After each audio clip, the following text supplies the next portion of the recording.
या लागी आवडी म्हणा रामकृष्ण जोडा नारायण सर्व काळ.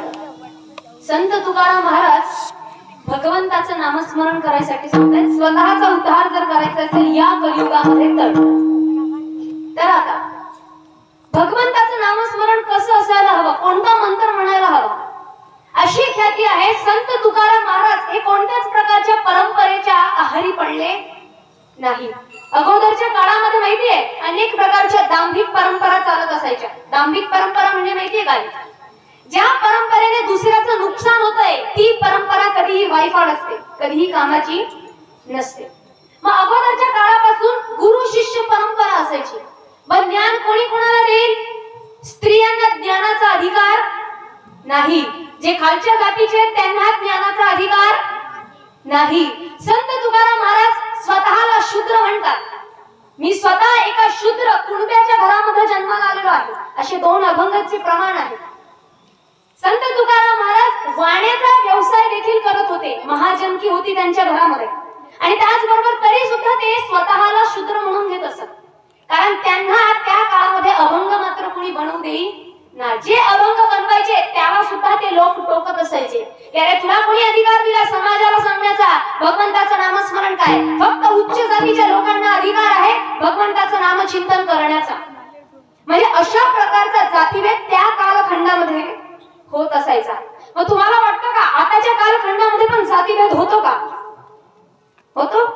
मग होतो ना. आम्ही 96 कुडी, तुम्ही कुणबी, मराठा वेगळे मराठे वेगळे. मी फक्त मराठ्यांचं उदाहरण का देते, कारण माझा जन्म त्यांच्याच घराण्यात झालेला आहे म्हणून ते उदाहरण मला द्यावं लागतंय.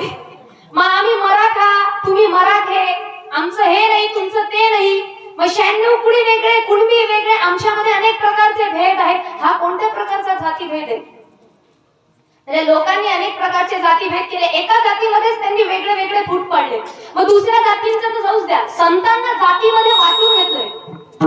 हे माहितीये ज्ञानाचा एका आणि नामाचा तुका झालाय. संत ज्ञानोबा राय यांचाच अवतार संत एकनाथ महाराज झाले आणि संत नामदेव महाराज यांचाच अवतार संत तुकाराम महाराज झाले. संत नामदेव महाराजांनी शपथ घेतली होती, हे भगवंता, ज्या पद्धतीने वाल्मिक ऋषींनी तुझ्या शतकोटी श्लोकांमध्ये रामायण हा ग्रंथ लिहिलाय ना, त्याच पद्धतीने शतकोटी अभंगांमध्ये मी मराठीमध्ये तुझं नामस्मरण करणार आहे आणि लिहिणार आहे. परंतु वयोमर्यादा पूर्ण नसल्यामुळे संत नामदेव महाराजांची ती शपथ मात्र अर्धवट राहिली आणि तीच शपथ पूर्ण करण्यासाठी संत नामदेव महाराज संत तुकाराम महाराज म्हणून जन्माला आले आणि त्यांनी 5000 अभंगांमध्ये संत नामदेव रायांची ती शपथ मात्र पूर्ण केली. अशा पद्धतीने म्हटलं जातं. आता संतांनी इथे कोणता जातीभेद बघितलाय का? अरे पहिला जन्म तर माझ्या शिंप्याच्या घरात होता, आता कुणबी म्हणून जन्माला आलो, मग पुढच्या जन्मात आणखी दुसऱ्या जातीमध्ये जन्माला येईल, असा जातीभेद केलाय का संतांनी? तर नाही. जगातला सर्वात श्रेष्ठ संप्रदाय म्हणजे माहितीये कोणता आहे? वारकरी संप्रदाय. बरं श्रेष्ठत्व आता या वारकरी संप्रदायाला का दिलीये हे माहितीये? आता त्यातही सांगते, आपल्या अख्ख्या जगामध्ये सर्वात सुंदर आणि सर्वात महान असलेलं भारताचं संविधान आहे. भारत देश हमारा, भारत देश हमारा, भारत देश हमारा, भारत देश हमारा, भारत देश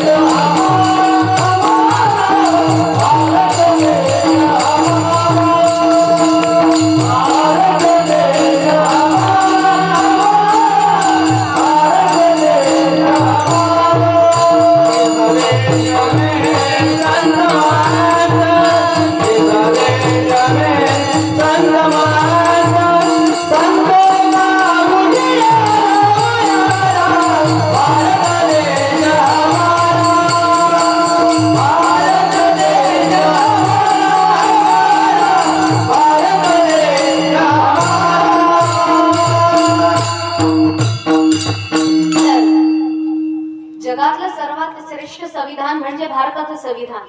त्या भारताच्या संविधानामध्ये 2-3 शब्द आलेले आहेत. भारताची प्रस्तावना आहे बघा, प्रिएम्बल ऑफ इंडिया म्हणून असतं. जे शाळेमध्ये जाणारे, कधी तुम्ही स्वतःचं पुस्तक बघितलंय? त्या पुस्तकामध्ये सर्वात अगोदर भारताची प्रस्तावना दिलेली असते. त्यामध्ये 3-4 शब्द येतात. लिबर्टी, फ्रॅटर्निटी, इक्वॅलिटी, हे अनेक शब्द येतात. लिबर्टी म्हणजे काय? स्वतंत्रता. मग स्वतंत्रता ह्या शब्दाचा परिचय नेमका आपल्याला केव्हा झाला? तर त्या कालखंडामध्ये 1600 आणि 1700 कालखंडामध्ये जिथे तुकाराम महाराजांनी अनेक लोकांशी बंड पत्कारला आणि तरी सुद्धा स्वतःचे कणखर विचार मांडले आणि स्वतःचा स्वतंत्रता स्वतः घेतली. आणि पहिला स्वतंत्रता आणि लिबर्टी हा शब्द देणारा म्हणजे वारकरी संप्रदाय, म्हणजे संत तुकाराम महाराज. त्यांना सांगण्यात आलं, अभंग बनवू नका, बनवलेले अभंग तुम्ही नदीमध्ये डुबवा. तुम्हाला जगाला ज्ञान द्यायचा अधिकार नाही. ज्ञान फक्त आमच्या जातीचे लोक देऊ शकतात, तुम्हाला अधिकार नाही. पण तरी सुद्धा संत तुकाराम महाराजांनी बंड केला आणि ते समजवलं. म्हणजे स्वतंत्रता पत्कारणारे, लिबर्टी हे स्वतःच्या आचरणामध्ये आणणारे संत तुकाराम महाराज. दुसरा शब्द फ्रॅटर्निटी म्हणजेच काय? बंधुत्वता. संत जनाबाई संत नामदेव रायांबद्दल अभंग लिहितात. संत नामदेव राय संत मुक्ताईंबद्दल अभंग लिहितात. संत मुक्ताई संत नामदेव रायांबद्दल अभंग लिहितात. इथे कोणत्याच प्रकारचा भेदभाव नाही, ना लिंगाचा भेद, ना जातीचा भेद, ना धर्माचा भेद. एक दुसऱ्याच्या प्रती प्रेम बाळगणारे शुद्ध चित्त असणारी ही संत मंडळी बंधुत्वता म्हणजेच फ्रॅटर्निटी या शब्दाचा अधिकार देणारी किंवा अर्थ पटवून देणारी, म्हणजेच हा वारकरी संप्रदायाने दिलेला शब्द. इक्वालिटी, समानता. सर्वात खतरनाक असलेला हा शब्द आहे बरं का, समानता. आजही लोक अनेक प्रकारचे भेदभाव करतात, अनेक प्रकारचे भेदभाव करतात. एक वेळ झालं असं, मी लहानपणी शिवाजी महाराजच बनायची, जिजाऊ मी जास्त बनलीच नाही, मी शिवाजी महाराजच बनायची. एक जण आला तर मग थोडं वय मोठं असताना त्याने विचारलं, माईसाहेब तुम्ही काय बनल्या होत्या? म्हटलं शिवाजी महाराज बनली होती. मला वाटलं तुम्ही जिजाऊ मासाहेब बनले असाल. का रे भाऊ, मुलगी म्हणून जिजाऊच बनू शकते का? शिवाजी महाराज नाही बनू शकत का मी? म्हणजे त्याचा विचार करण्याचा उद्देश काय? तो सुद्धा चांगला शिकलेला, पण त्याचा विचार करण्याचा काय अर्थ काय होतो? की मुलगी शिवाजी महाराज नाही बनू शकत, ती फक्त उपदेश करू शकते, समजावू शकते. पण ते 1828 साली झाशीच्या राणीने सिद्ध केलं की एक मुलगी सुद्धा शिवाजी महाराज बनू शकते. म्हणजे अनेक प्रकारचे लिंगभेद लोक आजही करतात.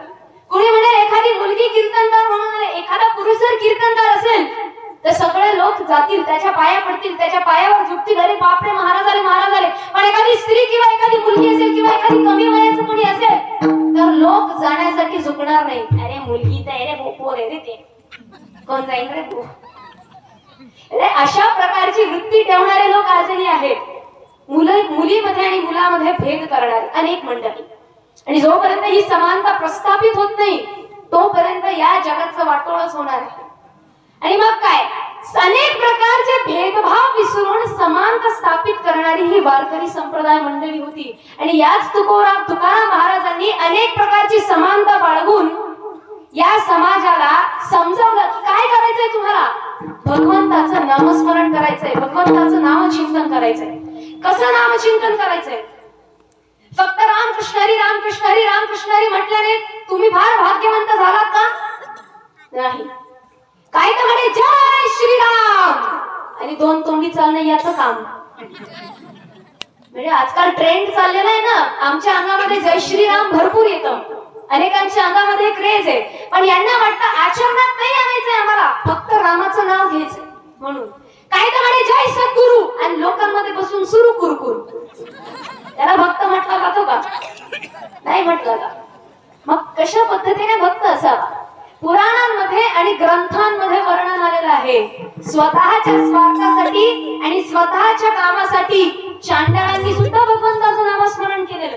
आणि आता 95% चांडाळच भगवंताचं नामस्मरण करताना तुम्हाला भेटतील. भगवंताची भक्ती कशी असायला हवी तर संत ज्ञानोबा सांगतात, ज्ञानेश्वरी मध्ये वर्णन केलं जातं, जो व्यक्ती तुम्हाला वेदांचे आधार देऊन सांगताय ना, या दिवसाचा उपवास करा तुम्हाला याची प्राप्ती होईल, त्या दिवसाचा उपवास करा तुम्हाला त्याची प्राप्ती होईल, पैशाची प्राप्ती होईल, धनची प्राप्ती होईल, तुमच्या मुलीचं लग्न होईल, तुमच्या मुलाचं लग्न होईल, ही उपासना करा, ती उपासना करा. जे लोक तुम्हाला सजेशन देत आहेत, जे लोक तुम्हाला हे उपाय सांगतात ना, ते सगळेचे सगळे मूर्ख आहेत. असं मी नाही म्हणत, असं संत ज्ञानोबा म्हणतात. मग भगवंताची भक्ती कशी असायला हवी? देवा तुझ्याकडून मला काहीच नको आहे, फक्त मी तुझं नामचिंतन करते, फक्त मी तुझं नामस्मरण करतो. तर भगवंताची भक्ती. आता दुसरी गोष्ट, धर्म कशाला म्हटलं गेला पाहिजे. ज्या प्रकारे जातीत भेद होतो त्या प्रकारे धर्मातही भेद करणारे अनेक प्रकारचे लोक आहेत. असं म्हटलं जातं, संत तुकाराम महाराज म्हणतात, धर्म रक्षावया अवतार घेसी. धर्माचं रक्षण करण्यासाठी भगवंत अवतार घेतो आणि धर्माच्या रक्षणासाठीच आम्ही संत मंडळी जन्माला येतो, असं संत तुकाराम महाराज सांगतात. पण कोणत्या धर्माचं रक्षण केलं जातं इथे? इंग्लिश मध्ये असलेला रिलिजन हा शब्द वेगळा आणि मराठीत असलेला धर्म हा शब्द वेगळा.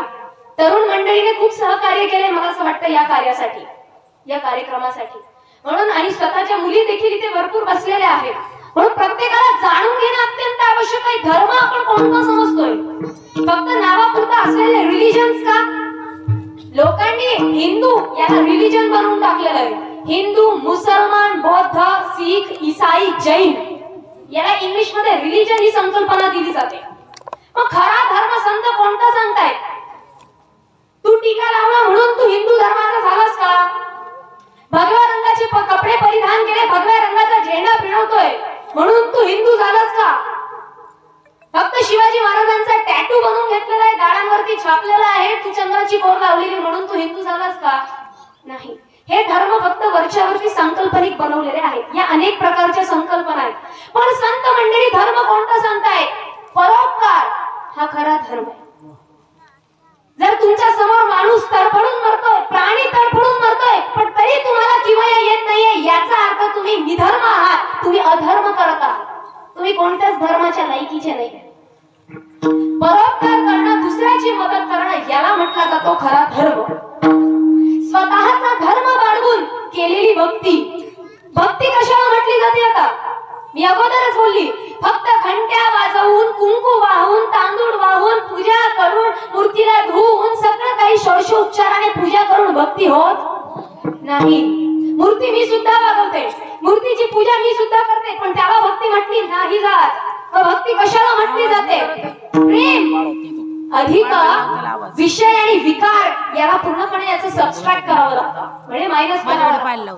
तुमच्या मनातून जोपर्यंत विषय विकार जाणार नाही तोपर्यंत भगवंताची भक्ती तुमच्या मनामध्ये स्थित होणार नाही.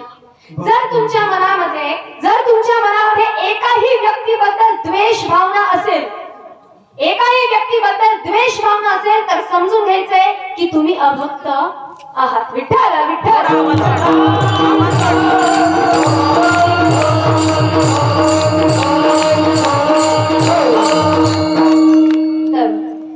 सहा विषय आणि विकार, काम, क्रोध, लोभ, मोह, दंभ, मत्सर, हे जे सहा विषय विकार आहेत किंवा एखाद्याही प्रती असलेली द्वेष भावना जोपर्यंत जात नाही तोपर्यंत तुमच्या मनामध्ये भगवंताप्रती भक्ती जागृत होत नाही.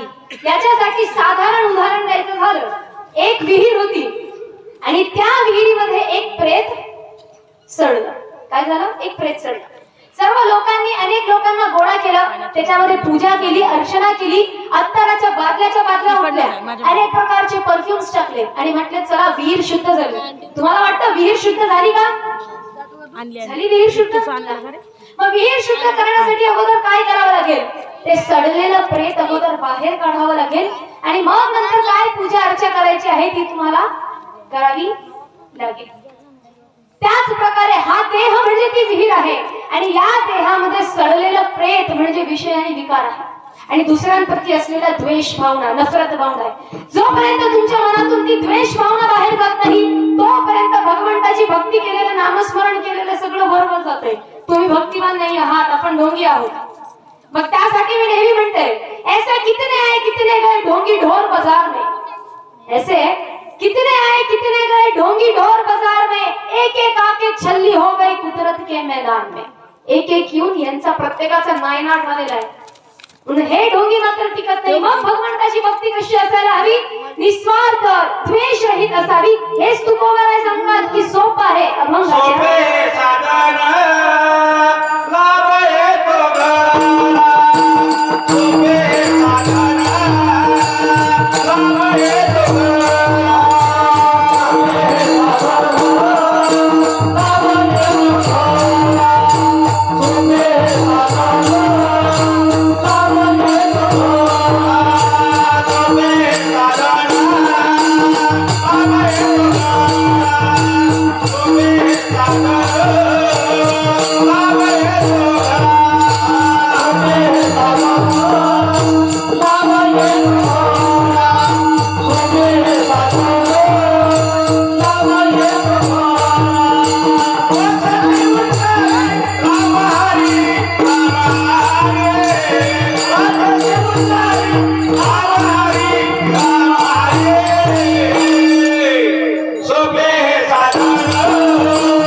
सोपे हे साधन लाभे तो खरा वाचीसी उच्चारा नाम हरी.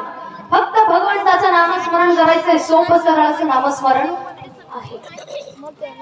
संत तुकाराम महाराज यांच्या आयुष्यामध्ये भक्तीचं पदार्पण झालं तरी कसं, तर त्यांची परंपरागतच भगवंताची भक्ती करणारा घराणा होता. विश्वंभर बुवा म्हणून असे असणाऱ्या त्यांच्या घराण्यातले फार मोठे भगवत भक्त होऊन गेले. त्या विश्वंभर बुवांच्या अगोदरचं थोडंसं असं असलेलं त्यांचे पूर्वज मात्र सापडले नाही, परंतु विश्वंभर बुवा हे एवढे भक्तिमान होते की असं म्हटलं जातं अक्षरशः भगवंत त्यांच्यासाठी चालून आला आणि त्यांच्यासाठी मंदिर तिथेच तयार केलं त्यांनी.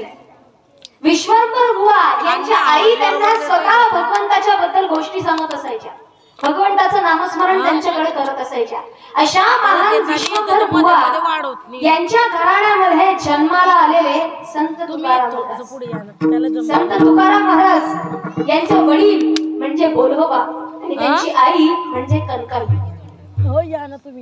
बोलोबा आणि कनकाई. संत तुकाराम महाराजांच्या सर्व अभंगांमधून झळकतं की त्यांचं चरित्र नेमकं कसं होतं. महान भगवत भक्त व संत तुकाराम महाराजांचे शिष्य महिपती यांनी संत तुकाराम महाराजांचं सुंदर असं चरित्राचं वर्णन केलेलं आहे आणि हेच महिपती सांगत असत. हे महिपती कधी साक्षात तुकाराम महाराजांना भेटून त्यांचं शिष्यत्व त्यांनी कधी स्वीकारलं नाही. मी अगोदरच बोलली, संत तुकाराम महाराज यांनी कधीच गुरु शिष्य परंपरा स्वीकारली नाही की मला माझे स्वतःचे अनुयायी तयार करायचे आहेत, मला मानणारे लोक मला गोळा करायचे आहेत, माझे शिष्य मंडळी गोळा करायची आहे, किंवा मला मोठा मठाधिपती व्हायचंय, किंवा माझं स्वतःचा मोठा आश्रम पाहिजे, किंवा माझं स्वतःचं फार अस्तित्व पाहिजे, अशाच शब्दांमध्ये महिपतीने वर्णन केलेलं आहे. संत तुकाराम महाराज या सर्व गोष्टींच्या विरोधात होते. त्यांना फक्त एक वाटायचं, जोही भगवंताची भक्ती करेल तो त्याचा स्वतंत्र भक्ती करेल आणि मीही माझा स्वतंत्र भक्ती करेल. तर अशा काळामध्ये बोलोबा आणि कनकाई यांच्या घराण्यामध्ये संत तुकाराम महाराज जन्माला आले. संत तुकाराम महाराज सांगतात, लहानपणापासूनच माझ्या आई वडिलांनी माझ्यावरती खूपच प्रेम केलं, खूप प्रेम केलं, परंतु तरी देखील भाऊ असताना आपलं प्रेम थोडस कमी होऊन जातं, म्हणून त्यांना बंधू देखील होते, ते म्हणजे सावजी. आणि हे मात्र वाढत गेले. परंतु 17व्या आणि 18व्या वर्षी झालं असं की अचानक त्यांच्या घराण्यामध्ये लगातार मृत्यू होत गेले. कनकाई म्हणजे त्यांची माता वारली, बोलोबा त्यांचे वडील वारले, सावजी याची पत्नी वारली, स्वतःची पत्नी देखील वारली आणि पहिली पत्नी असलेली रखुमाई तिचा प्रथम असलेला पुत्र देखील वारला.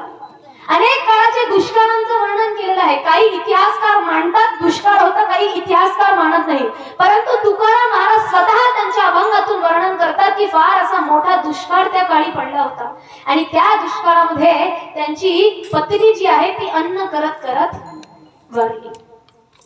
अनेक प्रकारचं दुःख त्यांना सहन करावं लागलं. म्हणून स्वतःच्या अनुभवातून संत तुकाराम महाराज काय सांगतात, सुख पाहता जवा पडे, दुःख पर्वता एवढे. यासाठी महान संत मंडळी उदाहरण देतात. एक माणूस होता, तो माणूस मात्र जंगलात फिरायला गेला असताना त्याच्या पाठीमागे वाघ लागला. तो पळत गेला, एक विहीर दिसली, त्या विहिरीमध्ये उडी मारली आणि त्या विहिरीमध्ये उडी मारत असतानाच त्याने एक झाडाची उडी पकडली.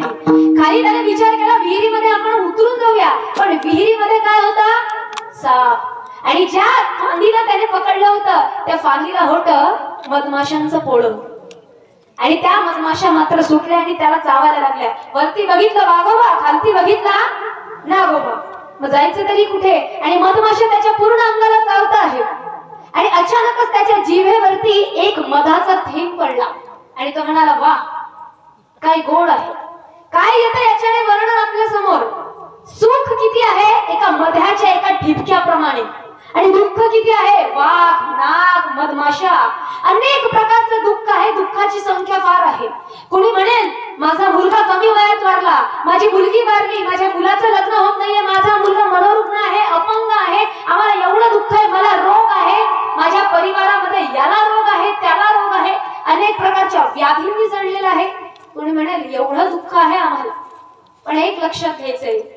आपला जन्म होण्याच्या अगोदरच आपल्याला दुःख सहन करावं लागतं. कुठे? आईच्या गर्भामध्ये. ते फार महान असं दुःख असतं. तर ते दुःख आपल्याला सहन करायचं असतं. संत तुकाराम महाराज स्वतःच्या जीवनाच्या अनुभवावरून सांगतात, सुख पाहता जवा पडे दुःख पर्वतावर. संसार दुःख मुळे सगळीकडे सगळीकडे दुःखच दुःख आहे. मग संत तुकाराम महाराज ज्या वेळेला त्यांना कळलं की आता आपली पत्नी वारली, आपला पुत्र वारला, त्यांना आता स्वतःच्या संसारामध्ये रुची नव्हती, तरी देखील त्यांचा दुसरा विवाह करण्यात आला. त्यांना आता महाजनकी करायची नव्हती. बरं, कोणी म्हणेल की तुकाराम महाराजांनी स्वतःचा संसार त्यागला म्हणून ते व्यवसायामध्ये निपुण नव्हते. तर तुकाराम महाराज हे व्यवसायामध्ये खूपच निपुण होते, हे नेहमी लक्षात ठेवा. तुकाराम महाराज एवढे निपुण होते स्वतःच्या व्यवसायामध्ये देखील की त्यांच्या गावातले पाटील आणि गावातली अनेक मंडळी त्यांच्यावरती जळायची आणि त्यांचा काट करायची. मग तुकाराम महाराज स्वतःचा व्यवसाय करून स्वतःच्या पत्नीला आणि स्वतःची मुलं बाळांना सांभाळून आता भगवंताचा ध्यास त्यांना हळूहळू लागत होता. तुकाराम महाराज अशा पद्धतीचे नव्हते की आता आपण विवाह केलाय म्हणून पूर्णपणे परमार्थ त्यागून द्यायचा, पण आता हळूहळू संसारातून सुटता पाय करायचा, यासाठी तुकाराम महाराजांनी निर्णय घेतला. आणि त्यातून तुकाराम महाराजांना स्वतःची असलेली पत्नी वारंवार सांगायची, अरे काय त्या विठ्याच्या नांदी लागतोयस, काय त्या काळ्याच्या नांदी लागतोयस, संसारात लक्ष दे, असं वारंवार कर्कश असं म्हणायचे. म्हणून तुकाराम महाराज असं वर्णन करतात की हे देवा, तुम्हाला बाई तर दिली पण अशी कर्कश दिलीस, असं संत तुकाराम महाराज म्हणतात. पण एके ठिकाणी संत तुकाराम महाराज असं सुद्धा म्हणतात की ती कर्कश दिली म्हणून मला तुझा ध्यास लागला, तिला जर तू प्रेमळ दिली असती तर तुझा ध्यास मला लागलाच नसता. म्हणजे तुकाराम महाराजांची विचारधारा बघा, जे काही भगवंत आपल्याला देतो त्याच्यामध्येच समाधानी कसं राहायचं किंवा आनंदित कसं राहायचं हे शिकवणारी गाथा म्हणजे संत तुकाराम महाराजांची. कोणी म्हणाल, अरे बापरे, मला एवढं टेन्शन तेवढं टेन्शन. भाऊ तुकाराम महाराज सारखं तर एवढं टेन्शन बी नव्हतं तुला. कोणत्या दुष्काळात जगतोय का तू? खायला मिळतंय, प्यायला मिळतंय, मोबाईल मध्ये बॅलन्स मिळतंय, पेट्रोल मिळतंय, सगळं मिळतंय. आणि मग अशाच पद्धतीने संत तुकाराम महाराज भामचंद्र डोंगरावरती जात असायचे भगवंताच्या नामस्मरणासाठी. आता आणखी एक गोष्ट लक्षात घ्यायची, आपण सर्व मंडळी मूर्ती पूजक आहोत. मला माहिती, मी सुद्धा माझ्या पहिल्या कीर्तनापासून तर आतापर्यंत नेहमी कुठेही जाते, कथा कीर्तन प्रवचन असो, ही कृष्णाची मूर्ती माझ्या सोबतच असते. पण संत तुकाराम महाराज भगवंताची भक्ती करत असताना त्यांच्याकडे कोणती मूर्ती होती ना काही होतं. मग तुम्ही म्हणाल, भगवंत भक्ती कशी करतायत, कोणत्या पद्धतीने भगवंत भक्ती करतायत, भगवंताची भक्ती करतायत? तर वृक्षवल्ली आम्हा सोयरी वनचरे.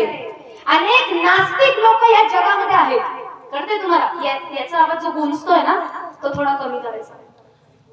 हरी हा इको हरी. तर अनेक नास्तिक लोक सुद्धा आहेत जे पांडुरंगाला मानत नाही, कोणत्याच देवाला मानत नाही, पण ते तुकाराम महाराजांना मानतात. कळतंय? नास्तिक लोक देवाला मानत नाही पण तुकाराम महाराजांना मानतात. माहितीये का? कारण संत तुकाराम महाराज कधीही मूर्ती पूजक नव्हते. ज्या वेळेला ते गाथा लिहायला बसायचे, अभंग लिहायला बसायचे, कधीच त्यांच्या पुढे पांडुरंगाची मूर्ती नव्हती. काय होतं? त्यांच्या पुढे असलेला निसर्ग, त्यांच्या पुढे असलेली माता प्रकृती होती आणि त्या प्रकृतीमध्ये चराचरामध्ये निर्गुण साक्षात्कार घेऊन भगवंताची भक्ती करत असायचे. असे असणारे संत श्रेष्ठ तुकाराम महाराज होते. संत तुकाराम महाराज ज्या वाटेने भामचंद्र डोंगरावरती जायचे त्या ठिकाणी एकच वेळेस माता ज्या जिजाई होत्या त्या एक वेळेस शिदोरी घेऊन गेले. आता संत तुकाराम महाराज कोणत्या रस्त्याने गेले आहेत आणि नेमके कुठे गेले हे शोधण्यासाठी ज्या वेळेला माता जात असायच्या तेव्हा करायचं तरी काय, म्हणून ते रस्त्याला कान लावायच्या. आणि जसा रस्त्याला कान त्यांनी लावला त्या रस्त्यामधून विठ्ठल विठ्ठल आवाज यायचा. अशी अपरंपार असणारी भक्ती असायची. आणि मग त्या माता जिजाई शोधत शोधत मात्र संत तुकाराम महाराजांपर्यंत पोहोचायच्या. एवढी श्रेष्ठ असणारी जगद्गुरु तुकाराम महाराजांची भक्ती होती. संत तुकाराम महाराजांनी स्वतःच्या आयुष्याची पूर्ण दशा गाठली, पूर्ण दशा गाठल्यानंतर 5000पेक्षा अनेक अभंगांची त्यांनी रचना केली. एक मोठी मोठी गाथा निर्माण झाली आणि त्या गाथेमधून एक एक अभंग ते समाजाला समजवू लागले. आता त्यातही ऐका, समाजाला समजवत असताना तुकाराम महाराजांना समाजाकडून खूप प्रेम भेटायचं. सगळे लोक त्यांचे पाय धुवायचे, त्यांच्या पाया पडायचे, त्यांना भगवंताचे स्वरूप मानायचे. पण संत तुकाराम महाराजांना हे अजिबात आवडायचं नाही. संत तुकाराम महाराज भगवंताशी भांडायला लागले, देवा तुझ्यामध्ये आणि माझ्यामध्ये हे लोक आड येत आहेत. ती गोष्ट वेगळी आहे की मी तुझी भक्ती करतोय आणि त्यांना तुझ्याबद्दल मी समजवतोय, पण हे लोक मला मान सन्मान देताय, मला तो मान सन्मान सहन नाही होते. संत तुकाराम महाराज असंही वर्णन करतात, ज्या ठिकाणी कीर्तनाला जावं, ज्या ठिकाणी भगवंताचं नामस्मरण करावं, तिथे अन्न सुद्धा सेवन करायचं नाही. फक्त जायचं आणि भगवंताच्या नामाचा प्रचार प्रसार करायचा आणि यायचं. एवढ्या कणखर प्रवृत्तीचे असणारे संत तुकाराम महाराज. म्हणून म्हणते मी, नास्तिक लोक तुकोबारायांना का म्हणतात? संत तुकाराम महाराज स्वतःच्या आयुष्यामध्ये लढा देत असताना अंधश्रद्धेवरती सुद्धा प्रहार करत असायचे. Boycott of superstitions. अनेक लोक म्हणतात ना, अरे तुम्ही आस्तिक लोक तर काहीही करता, देवीच्या नावावरती बोकडे काय काढतात, त्याच्यानंतर वीरांच्या नावावरती दारू काय पाजतात, अनेक प्रकारचे अनेक